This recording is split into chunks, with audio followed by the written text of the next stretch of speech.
Hello කොහොමද යාළුවනේ?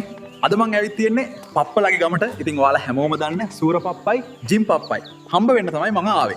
මට විශ්වාස කරන්නත් බෑ මේක ඇත්තක්ද කියලා.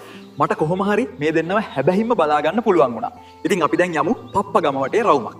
අම්මේ එකපාරම මාර වැඩක් නෙවුනේ. මෙන්න පහර දෙනව.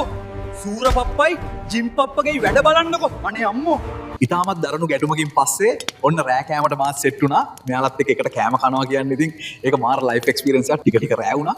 ඉක්මනටම කාලා නිදා ගන්න ඕනේ. ඔයාලත් කාලා දෙන්න යාළුවනේ. අද දවස හීනයක් වගේ. පප්පා ගමේ මේ රෑ ගත කරන එක කවදාවත් අමතක වෙන්නේ නැහැ. එහෙනම් දැන් ඔයාලත් කාලා නිදා ගන්න. හෙට උදේම ගෙදර යන්නත් ඕනේ. good night.